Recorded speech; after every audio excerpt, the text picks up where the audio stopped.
ಮಾಜಿ ಶಾಸಕ ಸಂಜಯ್ ಪಾಟೀಲ್ ಹೇಳಿಕೆಗೆ ಸಚಿವೆ ಲಕ್ಷ್ಮಿ ಹೆಬ್ಬಾಳ್ಕರ್ ಗರಂ. ವಿಡಿಯೋ ಹೇಳಿಕೆ ಬಿಡುಗಡೆ ಮಾಡಿ ಶಾಸಕ ಸಂಜಯ್ ಪಾಟೀಲ್ ವಿರುದ್ಧ ಹರಿಹಾಯ್ದ ಹೆಬ್ಬಾಳ್ಕರ್. ಇಂದು ರಾತ್ರಿ ಒಂದು ಎಕ್ಸ್ಟ್ರಾ ಪೆಗ್ ಹೊಡಿಬೇಕು ಎಂದಿದ್ದ ಮಾಜಿ ಶಾಸಕ ಸಂಜಯ್ ಪಾಟೀಲ್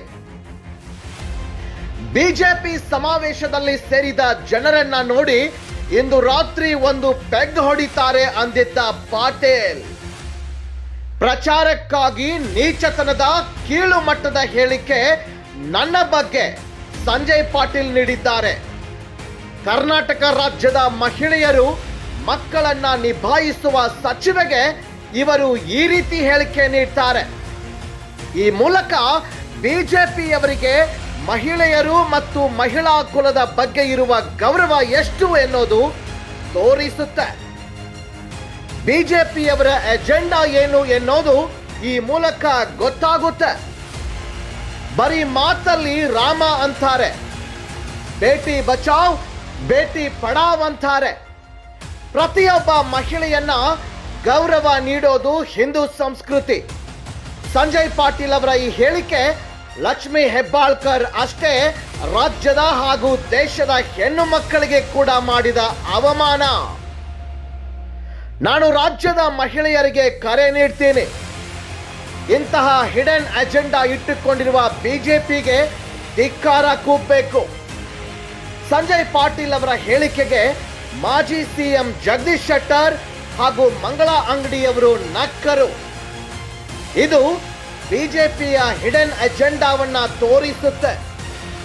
ಆ ಹೇಳಿಕೆಯನ್ನ ಅಲ್ಲೇ ಅವರು ಖಂಡಿಸಿದ್ರೆ ಬಿಜೆಪಿ ವೇದಿಕೆಯ ಮೇಲೆ ಕುಳಿತು ಖಂಡಿಸಬೇಕಿತ್ತು. ಖಂಡಿಸಿದ್ರೆ ಬಿಜೆಪಿಯವರು ಹೆಣ್ಣಿಗೆ ಗೌರವ ಕೊಡ್ತಾರೆ ಎಂದಾಗುತ್ತಿತ್ತು. ಆದರೆ ಇವತ್ತು ಬಿಜೆಪಿಯವರ ಮುಖವಾಡ ಕಳಚಿದೆ ಎಂದ ಹೆಬ್ಬಾಳ್ಕರ್. ನಮ್ಮ ನಡೆ ಭ್ರಷ್ಟಾಚಾರ ತಡೆ. Doctor Ravi B Kamble, RK22 news Kannada, Belagavi. ನಮಸ್ಕಾರ. ಇವತ್ತು ಬೆಳಗಾವಿಯಲ್ಲಿ ಬಿಜೆಪಿಯ ಒಂದು ಬಹಿರಂಗ ಪ್ರಚಾರ ಸಭೆಯಲ್ಲಿ ಬೆಳಗಾವಿಯ ಮಾಜಿ ಬಿಜೆಪಿಯ ಶಾಸಕರಾದಂಥ ಸಂಜಯ್ ಪಾಟೀಲ್ ಅವರು ನನ್ನ ಬಗ್ಗೆ ಬಹಳಷ್ಟು ಕೀಳವಾಗಿ ನೀಚತನದ ಒಂದು ಪ್ರಚಾರಕ್ಕೋಸ್ಕರ ಒಂದು ಸ್ಟೇಟ್ಮೆಂಟನ್ನು ಕೊಟ್ಟಿದ್ದಾರೆ. ಅದನ್ನು ನೋಡಿದ್ರೆ ಬಹುಶಃ ಕರ್ನಾಟಕ ರಾಜ್ಯದ ಎಲ್ಲ ಮಹಿಳೆಯರನ್ನು ಮತ್ತು ಮಕ್ಕಳನ್ನು ನಿಭಾಯಿಸುವಂಥ ಮಹಿಳಾ ಮತ್ತು ಮಕ್ಕಳ ಅಭಿವೃದ್ಧಿ ಸಚಿವೆಯಾಗಿ ಇಡೀ ಕ್ಯಾಬಿನೆಟ್ನಲ್ಲಿ ಇರುವ ಏಕೈಕ ಮಹಿಳಾ ಸಚಿವೆ ನನಗೆ ಈ ರೀತಿಯಾದಂಥ ಒಂದು ಅವಹೇಳನಕಾರಿ ಸ್ಟೇಟ್ಮೆಂಟನ್ನು ಕೊಟ್ಟರೆ ಅವರಿಗೆ ಬಿಜೆಪಿಯವರಿಗೆ ಈ ಮಹಿಳಾ ಕುಲ ಮತ್ತು ಮಹಿಳೆಯರ ಮೇಲೆ ಇರುವಂಥ ಗೌರವ ಎಷ್ಟು ಅನ್ನೋದನ್ನು ಇದು ತೋರಿಸುತ್ತೆ. ಬಹುಶಃ ಬಿಜೆಪಿಯವರ ಹಿಡನ್ ಅಜೆಂಡಾ ಕೂಡ ಇದೇ ಆಗಿದೆ. ಬರೀ ಬಾಯಿ ಮಾತಿನಿಂದ ರಾಮ ಅಂತ ಹೇಳಿದ್ರೆ ಸಾಕಾಗೋದಿಲ್ಲ. ಇವತ್ತು ಬೇಟಿ ಬಚಾವ್ ಬೇಟಿ ಪಡಾವ್ ಅಂತ ಹೇಳಿದ್ರೆ ಇಲ್ಲ. ಪ್ರತಿಯೊಬ್ಬ ಮಹಿಳೆಯನ್ನು ಗೌರವ ಮಾಡುವುದು ನಮ್ಮ ಹಿಂದೂ ಸಂಸ್ಕೃತಿ. ಬಾಯಿನಲ್ಲಿ ಮಾತನಾಡಬೇಕಾದ್ರೆ ಹಿಂದೂಗಳ ಬಗ್ಗೆ, ಹಿಂದೂ ಸಂಸ್ಕೃತಿ ಬಗ್ಗೆ ದೊಡ್ಡದಾಗಿ ಭಾಷಣ ಮಾಡುವಂಥ ಸಂಜಯ್ ಪಾಟೀಲ್ ಅವರ ಈ ಹೇಳಿಕೆ ಬರೀ ಲಕ್ಷ್ಮಿ ಹೆಬ್ಬಾಳ್ಕರ್ ಅಥವಾ ಮಹಿಳೆಯರನ್ನು ಪ್ರತಿನಿಧಿಸುವ ಒಬ್ಬ ಮಂತ್ರಿ ಅಷ್ಟೇ ಅಲ್ಲ, ಇಡೀ ಕರ್ನಾಟಕ ರಾಜ್ಯದ ದೇಶದ ಮಹಿಳೆಯರಿಗೆ ಮಾಡಿದಂಥ ಒಂದು ಅಪಮಾನ.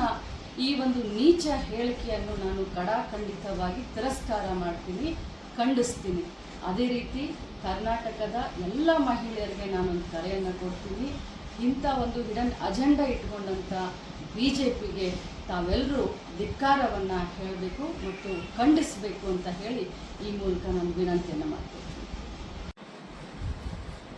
ಸಂಜಯ್ ಪಾಟೀಲ್ ಅವರು ಈ ರೀತಿಯ ನೀಚ ಹೇಳಿಕೆ, ಮಹಿಳೆಯರ ಬಗ್ಗೆ ಅಪಮಾನವನ್ನು ಮಾಡ್ತಾ ಇರೋದು ಇದೇನು ಹೊಸದಲ್ಲ. ಆದರೆ ಆಶ್ಚರ್ಯ ಏನಾಯಿತು ಅಂತಂದರೆ, ಇವತ್ತು ಅವರು ಸಭೆಯಲ್ಲಿ ಮಾತನಾಡುವಂಥ ಸಂದರ್ಭದಲ್ಲಿ ವೇದಿಕೆ ಮೇಲೆ ಕುಳಿತಂಥ ಈ ರಾಜ್ಯದ ಮಾಜಿ ಮುಖ್ಯಮಂತ್ರಿಗಳಾದಂಥ ಜಗದೀಶ್ ಶೆಟ್ಟರ್ ಅವರಿದ್ದರು. ಅದರ ಜೊತೆಯಲ್ಲಿ ಬೆಳಗಾವಿಯ ಸಂಸದರಾದಂಥ ಮಂಗಲಾ ಅಂಗಡಿಯವರು ಕೂಡ ಇದ್ದರು. ವೇದಿಕೆ ಮೇಲೆ ಕುಳಿತಂಥ ಎಲ್ಲರೂ ಕೂಡ ಸಂಜಯ್ ಪಾಟೀಲ್ ಅವರ ಮಾತಿಗೆ ನಕ್ಕರು. ಆದರೆ ಇದು ಏನು ತೋರಿಸುತ್ತೆ ಅಂತಂದರೆ ಅವರ ಹಿಡನ್ ಅಜೆಂಡಾ ಅನ್ನು ತೋರಿಸುತ್ತೆ. ವೇದಿಕೆ ಮೇಲೆ ಇದ್ದಂಥ ಯಾರಾದರೂ ಒಬ್ಬರು ಹೋಗಿ ಇದನ್ನು ಖಂಡಿಸಿದ್ರೆ ಖಂಡಿತವಾಗಲೂ BJP ಪ್ರಾಮಾಣಿಕವಾಗಿ ಮಹಿಳೆಯರಿಗೆ ಗೌರವವನ್ನು ಕೊಡ್ತಾರೆ ಅನ್ನುವಂಥ ಒಂದು ಅರ್ಥ ಬರ್ತಾ ಇತ್ತು. ಆದರೆ ದುರ್ದೈವ ಇವತ್ತು BJPಯವರ ಮುಖವಾಡ ಕಳಚಿದೆ. ನಾವೆಲ್ಲರೂ ಸೇರಿ ಈ BJPಯನ್ನು ಧಿಕ್ಕರಿಸೋಣ.